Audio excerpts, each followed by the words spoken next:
अस्सलाम वालेकुम नाज़रीन, एक नए वीलॉग के साथ आपकी खिदमत में हाजिर है। नाज़रीन, आज की इस वीडियो में आपके साथ कुछ नई डेवलपमेंट शेयर करेंगे। सुप्रीम कोर्ट ऑफ पाकिस्तान में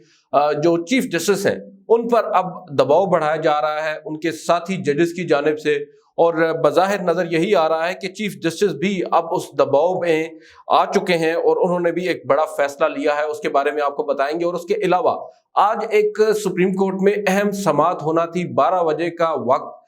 मुतय्यन था, मगर जजेस ना आ सके। ज़राए से हमें मालूम हुआ कि एक फाजिल जज जो हैं वो तबीयत की नासाजी के बायस उनकी अदम दस्तयाबी है, जिस वजह से आज शायद समाअत ना हो सके। मामला था supreme court practice and procedure act के खिलाफ दायर दरख्वास्तों पर समाअत का। 8 रुकनी लार्जर बेंच ने समाअत करना थी और अटॉर्नी जनरल फॉर पाकिस्तान ने आज जो मोहलत उन्होंने गुज़िश्ता समाअत पर अदालत से मांगी थी, उसके बाद हुकूमती जो मौक़िफ़ है वो अदालत के सामने रखना था। बहरहाल 12:15 पर जजेस कमरा अदालत में नहीं आए। हम बैठे इंतजार करते रहे। कुछ देर के बाद वकला को बुला लिया गया टी रूम में, जहां पर तमाम अपेरेंटली जो जजेस हैं इस केस से मुतालिक, इस केस के जो सुन रहे हैं वो वहां पर विराजमान थे, और वकला को और अटॉर्नी जनरल को वहां पर बुलाया गया टी रूम के अंदर, और वहां पर उनको आगाह किया गया कि वजूहात बुनियादी तौर पर अब 3 है, क्योंकि ये जो कुछ भी हुआ है पहले हमें मालूम नहीं था। वकला को बुलाया गया, वकला खामोशी से टी रूम चले गए जजेस के पास, और हम अदालती अमले से पूछते रहे कि आखिर वजह क्या है, जजेस क्यों नहीं आ रहे। इससे कबल कमरा अदालत में समाअत के लिए 8 कुर्सियां जहां लगना थी वहां पर 7 कुर्सियां लगी, तो ये बात तो वाज़ेह हो गई कि एक जज साहब आज दस्तयाब नहीं है। मगर कुछ देर के बाद अदालती अमला आया और उसने ये बताया कि chief justice of Pakistan justice Umar Ata Bandial ने मीटिंग रूम में अटॉर्नी जनरल समेत तमाम वकला को तलब किया था, और मीटिंग रूम में अटॉर्नी जनरल ने यह बताया है कि वो कवानीन में हम आहंगी पैदा करने के लिए फौरी कानून साजी जो है वो नहीं हो सकी। और अटॉर्नी जनरल का ये मौक़िफ़ था, अदालती अमला ये बता रहा है कि बजट सेशन चल रहा है और फौरी कानून साजी इस ज़मन में अब नहीं हो सकती। और दूसरी जानिब जो अटॉर्नी जनरल हैं उन्होंने मीटिंग रूम में यह भी कहा है कि केस की समाअत बजट सेशन के बाद रखी जाए। अब ये बुनियादी तौर पर 3 वजूहात रखी गई। अटॉर्नी जनरल ने हुकूमत की जानिब से चीफ जस्टिस को यह कहा कि इस मामले को अभी तक जो आप कह सकते हैं गैर मुअय्यना मुद्दत तक के लिए मुलतवी किया जाए, कम अज़ कम जब तक ये बजट का सेशन मुकम्मल नहीं हो जाता उस वक्त तक इसको मुकर्रर न किया जाए। और आपको मालूम होगा ये वही कानून है जिस पर अमल दरामद अदालत ने एक अबूरी हुक्म के जरिए रोक रखा है, उस पर हुक्म इम्तना जारी कर रखा है, और हुकूमत हमारे ज़राए ये बताते हैं वो नहीं चाहती कि इस कानून के खिलाफ कोई सख्त फैसला हुकूमत की जानिब से आए या सुप्रीम कोर्ट की जानिब से आए और सुप्रीम कोर्ट इस कानून को कलअदम करार दे दे। इसलिए हुकूमत की जानिब से अब ये डिलेइंग टैक्टिक्स अपनाए जा रहे हैं। दूसरी जानिब जो मौसम गर्मा की तातीलात हैं वो भी शुरू होने को हैं सुप्रीम कोर्ट में, और कोशिश यही है हुकूमत की कि किसी तरीके से इस मुकदमे को आप कह सकते हैं कि मज़ीद मौखर कर दिया जाए। और अब जो मौक़िफ़ आज अटॉर्नी जनरल ने अपनाया है इसकी एक रीज़न ये है कि गुज़िश्ता समाअत पर अटॉर्नी जनरल ने अदालत को ये कहा था कि उनके एक और कानून आ चुका है, और वो 184(3) के तहत जो नज़रसानी की दरख्वास्तें हैं उन पर अब अपील का हक दिया गया है और लार्जर बेंच की बात की गई है। तो लिहाजा जो दोनों कवानीन हैं इनमें काफ़ी हद तक मुमासलत है और ओवरलैपिंग है, इसलिए अब हम इसके ऊपर जायज़ा लेंगे और दोबारा से इसके ऊपर कानून साजी का सोचेंगे। उस पर आज उन्होंने अपना जवाब अटॉर्नी जो चीफ जस्टिस हैं उनको बताया है और उस पर उनसे मज़ीद मोहलत मांगी है। बजट सेशन का भी आपको मालूम है उज़्र उसका पेश किया जा रहा है, मगर बुनियादी तौर पर वजह यही है कि हुकूमत नहीं चाहती कि उनका ये जो बिल है या ये जो कानून है इसको अदालत हतमी तौर पर कलअदम करार दे दे, और उसके लिए अब ये कोशिशें की जा रही हैं। बहरहाल देखते हैं इस पर चीफ जस्टिस ऑफ पाकिस्तान क्या मौक़िफ़ अपनाते हैं, क्योंकि चीफ जस्टिस हमारे ज़राए ये बताते हैं कि चीफ जस्टिस भी इस हद तक कन्विंस्ड हैं कि 184(3) के या मफाद आमा के जो मुकदमात हैं वो एक कमेटी अगर उनको ये फैसला करती है कि 3 जजेस पर मुश्तमिल कमेटी ये तय करे कि कौन सा बेंच बनना है, कौन से मामले पर अज़ खुद नोटिस लेना है, तो चीफ जस्टिस को बज़ाहिर नज़र यही आ रहा है, जो ज़राए दावा कर रहे हैं कि एतराज़ उस पर नहीं है, उनको दीगर जो मुख्तलिफ उसकी शिक्के हैं उन पर एतराज़ है। अब इस पर हमें इंतज़ार करना होगा बजट सेशन का, और इससे कबल एक फैसला भी आ सकता है।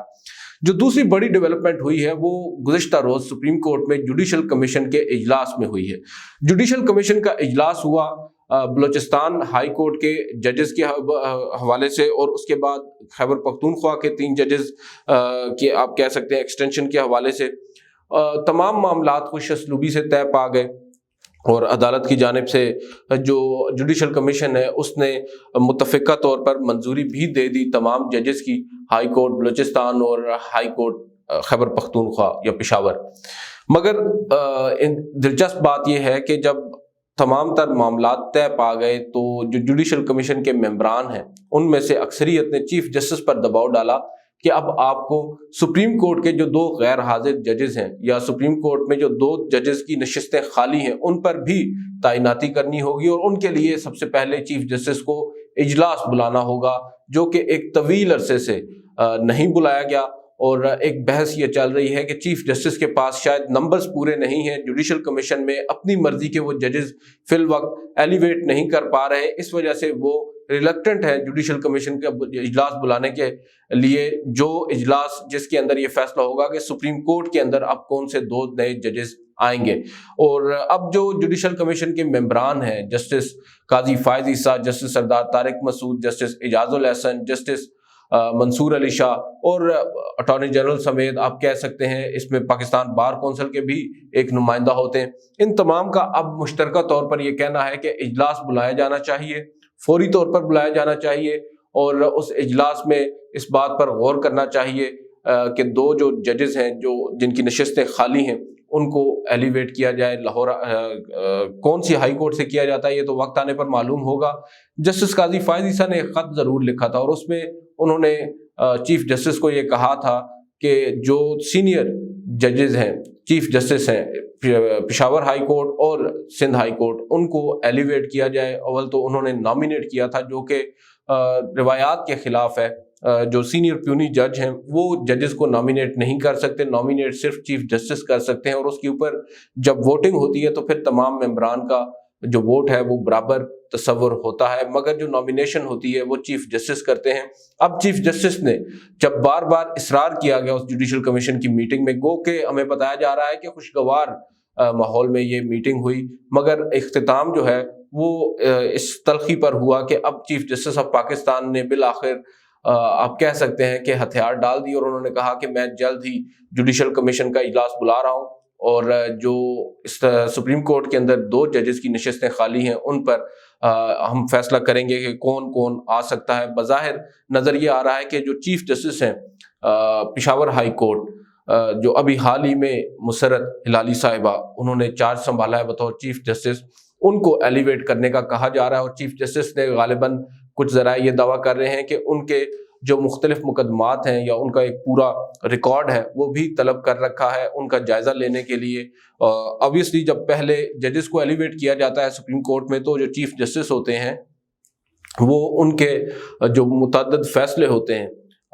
रिपोर्टेड जजमेंट्स होती हैं, उनका जायज़ा लेते हैं और देखते हैं कि वकील की अहलियत और उसकी काबिलियत उसको परखते हैं, और उसके बाद फिर ये फैसला होता है कि क्या ये जज सुप्रीम कोर्ट में एलिवेशन के काबिल है या नहीं। ये तरीक़ाकार इंट्रोड्यूस ज़्यादातर अब हुआ है जस्टिस उमर अता बंदयाल के दौर में। इससे कबल सीनियरिटी का असूल ही मद्देनज़र रखा जाता था, और सीनियरिटी के असूल में अक्सर ये होता है कि कई ऐसे जजेस भी आ जाते हैं जिनकी आइन और कानून पर गिरफ्त तो दूर की बात है, उनकी रिपोर्टेड जजमेंट्स भी बहुत कम होती हैं, और इस वजह से फिर इंसाफ का जो फुकदान है वो हमें देखने में मिलता है।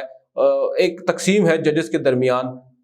सीनियरिटी के असूल के ऊपर। बेशक सीनियरिटी का असूल जो है वो ज़रूरी है, मगर अक्सरियत जो है वो जजेस की ये चाहती है कि सीनियरिटी के साथ साथ काबिलियत को भी मलूज़े खातिर रखा जाए, और इस बात पर वो जजेस भी कायल हैं जो सीनियरिटी के असूल की बात करते हैं, मगर वो ये कहते हैं कि अगर आपने सीनियरिटी के असूल पर किसी बंदे को उसके खिलाफ लाना है तो पहले ये साबित करें कि वो बंदा इस काबिल नहीं है कि वो सुप्रीम कोर्ट लाया जा सके। अगर उसकी काबिलियत इन क्वेश्चन हो तो उसके बाद बेशक आप उसकी जगह एक और सीनियर जज को एलिवेट कर दें। आज की वीडियो में इतना ही, आपसे अगली वीडियो में मुलाकात करेंगे और आपको बताएंगे रियाज हनीफ राही कौन है और उनको क्यों गायब कर दिया गया है या वो क्यों लापता हो गए हैं। اجازت دیجیے، اللہ حافظ۔